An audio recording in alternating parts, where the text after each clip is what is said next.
When did your credit card become the most protective thing in your wallet, more than your insurance, more than your savings account, more than your own common sense?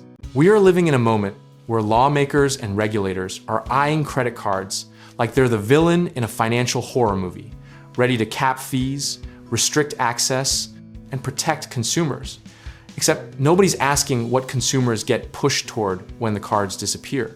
Think of it like banning aspirin because it causes stomach aches, while leaving fentanyl on the shelf right next to it. The catalyst here is a growing political appetite to crack down on credit card interest rates. Some proposals have floated caps as low as 10%, which sounds heroic until you realize that lenders facing tighter margins simply stop issuing cards to anyone who looks remotely risky.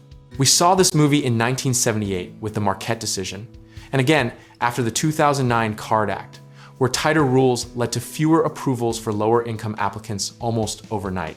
There was a moment, not long ago, where the narrative was clean and simple. Credit cards are predatory, rates are too high, the system is broken, and reformers rode that wave with real optimism.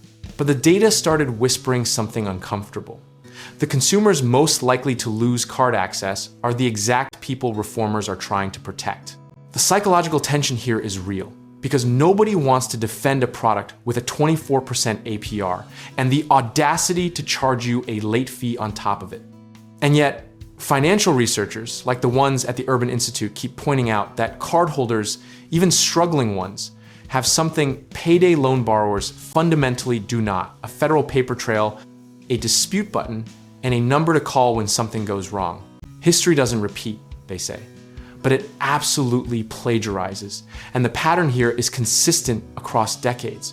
Restrict one form of credit, watch demand flow downhill into whatever drain is least regulated. In the early 2000s, payday lending exploded in states that capped traditional small dollar credit.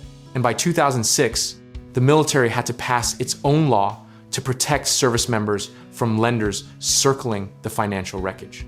Buy now, pay later is the shiny new entry in this cycle, and it has quietly become the Wild West of consumer finance. No standardized disclosures, inconsistent credit reporting, and dispute resolution that sometimes amounts to email us and hope.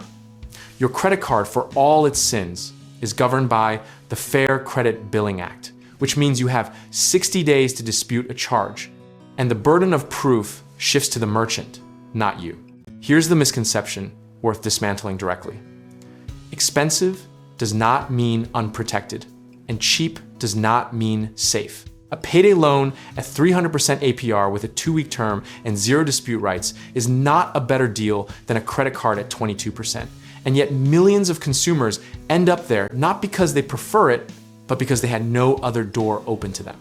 The practical lesson history keeps handing us and we keep leaving on the table is that access to imperfect credit is almost always better than access to no credit or worse credit. The goal shouldn't be to eliminate the expensive option, but to make the expensive option more transparent, more competitive, and more accountable, while you build better alternatives alongside it, not instead of it. Discipline here looks like policy that expands options rather than collapses them. The actionable takeaway for you right now is to treat your credit card like the utility it actually is. Use it deliberately, pay it strategically, and document every dispute, because that paper trail is your legal armor. If you're ever tempted by a buy now, pay later plan, read the fine print on what happens in month 3 when the 0% window closes, because that's where the story gets interesting in all the wrong ways.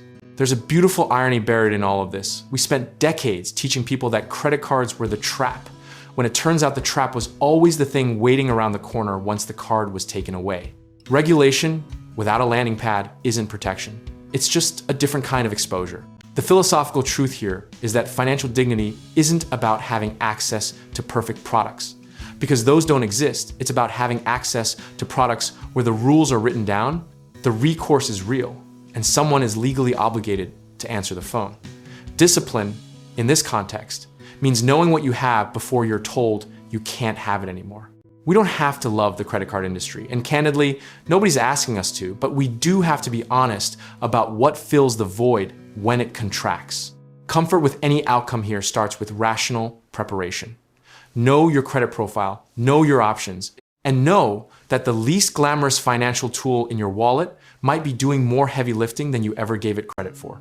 And if you're ready to take the next step towards smarter financial decisions, whether that's real estate investing, home contracting work, or finding the right lenders, check out our links in the description below.